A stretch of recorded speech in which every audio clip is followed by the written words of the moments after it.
Hello guys, welcome back to my channel. আজকে আর কিছু বলার মতো কোনো ভাষা নেই, তার কারণ আমি যখন ভিডিওটা করেছিলাম তখন আমি ভিডিওটা আপনাদেরকে পাঠাতে পারবো বলে ভাবিনি।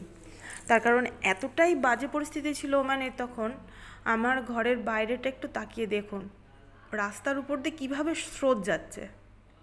আমি ভাবতেই পারিনি ভিডিওটা আপনাদের কাছে আমি শেয়ার করতে পারবো। আর সারাটা দিন তো কোনো নেটওয়ার্ক কিচ্ছু ছিল না, ওয়াইফাই কানেকশান ফোনে আমি কোনো জায়গায় কারোর সাথে যোগাযোগ করতে পারিনি। বিকেল 3টে সাড়ে 3টে নাগাদ ওয়াইফাই কানেকশান হলো, তখন আমি ভাবছিলাম যে আপনাদের সাথে শেয়ার করা যাক, তাহলে এটা একটু পরেই করব। তা জাস্ট আপনারা দেখুন, আমি এর থেকে আর বেশি কিছু বলবো না। আমার জীবনে ফার্স্ট ওম্যানে, আমি এর আগেও এসেছি ওম্যানে একবার এসেছি, অনেকবার বললাম ভুল ওটা। একবার এসে আমি অনেক কদিন থেকে গেছি, সেখানে আমি এত বৃষ্টি দেখিনি, আর আমি কোনোদিন শুনিও নি যে ওমানে বা সৌদি আরবে এইরকম বৃষ্টি হতে পারে। এবার বীভৎস বৃষ্টি, যেমন বৃষ্টি তেমন ঝড়, এমনকি গাছের ডাল মাল ভেঙে গাছ উপড়ে টুপড়ে বেকায়দা একদম ইয়ে হয়েছে, সেটা আর বলার মতো না। পুরো আমার রুমের সামনে দিয়ে রাস্তার উপর দিয়ে ওইভাবে স্রোত যাচ্ছে। জাস্ট আপনারা একটু দেখুন।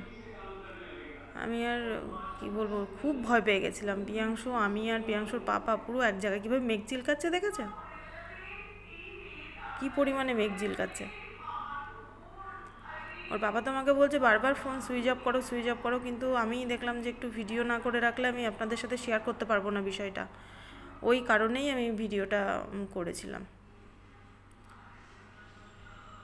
এই পরিস্থিতিই গেছে আমাদের গতকালকে, খুবই খারাপ।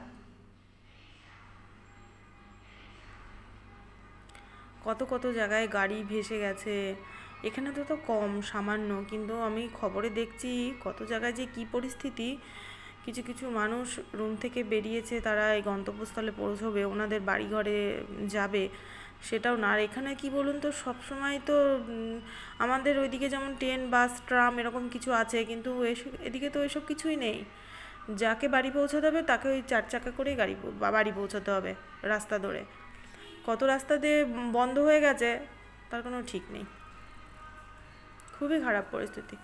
তো যতটুকু ভিডিও আমি করতে পেরেছি ততটাই আমি আপনাদের কাছে শেয়ার করলাম। আমি কিচ্ছু এখান থেকে ইয়ে করিনি, কাটিওনি, কিচ্ছু না, পুরোটাই ওইভাবেই শুধু ভয়েসটা দিলাম। তার কারণ তখন আমি ভয়েস দিতে পেরেছিলাম না, ওই পরিস্থিতিই ছিল না যে আমি ভয়েস দেবো, খুব ভয়ের মধ্যে ছিলাম। তাই এতটুকুই আপনাদের সাথে শেয়ার করলাম। ভালো লাগলে অবশ্যই লাইক কমেন্ট শেয়ার করবেন, আর আমার চ্যানেলটিকে অবশ্যই সাবস্ক্রাইব করে দেবেন। পাশে থাকবেন, সাথে থাকবেন, সুস্থ থাকবেন, ভালো থাকবেন। আর এই ধরনের ভিডিও যদি আপনারা দেখতে চান আমাকে অবশ্যই কমেন্টে জানাবেন।